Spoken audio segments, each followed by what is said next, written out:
बिस्मिल्लाहिर्रहमानिर्रहीम। नाज़रीन अस्सलामु अलैकुम वरहमतुल्लाहि वबरकातुहू। देसी नुस्ख़ों का ख़ज़ाना देखें, इस चैनल पे आपको मिलेंगे कीमती नादर मायारी देसी नुस्खे जो कि हकीम छुपा छुपा के अपनी कापियों में, अपने ख़ज़ानों में, तालों में रखते हैं कि हमारा कोई नुस्खा किसी शख़्स तक ना पहुँचे, ताकि हम इन मामूली हल्के से नुस्खों से हज़ारों रुपए कमाएं और लोगों को लूटें।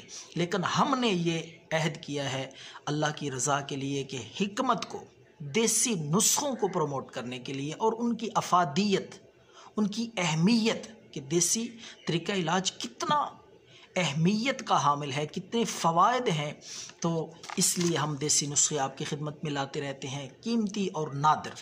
तो उन्हीं में से एक ये नुस्खा है जिगर की गर्मी के लिए, जिगर में प्रॉब्लम हो और इसके साथ साथ यरकान, हेपाटाइटिस के लिए बहुत ज़बरदस्त नुस्खा है। ताज़ा खून पैदा करता है और जिगर को बहुत तक़वियत देता है। यरकान और हेपाटाइटिस का ये अल्लाह के फ़ज़ल से मुकम्मल तौर पे ख़ात्मा कर देगा।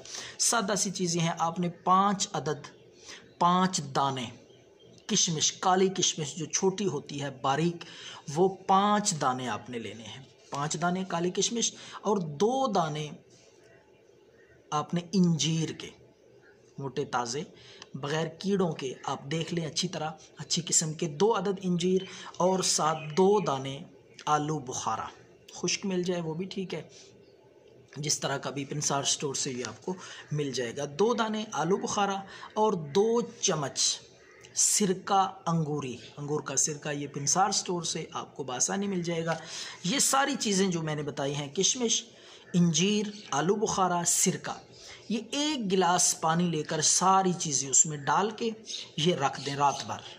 रात को पड़ा रहे, ढाँप दें ऊपर से, सुबह उठ के अच्छी तरह मलें, इन चीज़ों को मसलें और उसके बाद हल करने के बाद आप इसको छान लें, कपड़े के साथ पुन लें ताकि वो कचरा वगैरह निकल जाए। तो ये आपका शरबत बेहतरीन जिगर के लिए, हेपाटाइटिस के लिए तैयार है। ये सुबह आप निहार मुँह पिएँ कम अज़ कम 7 दिन तक। इंशाअल्लाह जिगर के जितने मसाइल होंगे और हेपाटाइटिस, यरकान मुकम्मल तौर पे ठीक हो जाएंगे। दुआओं में याद रखें। अल्लाह हम सब का हामी और नासिर हो। वस्सलाम।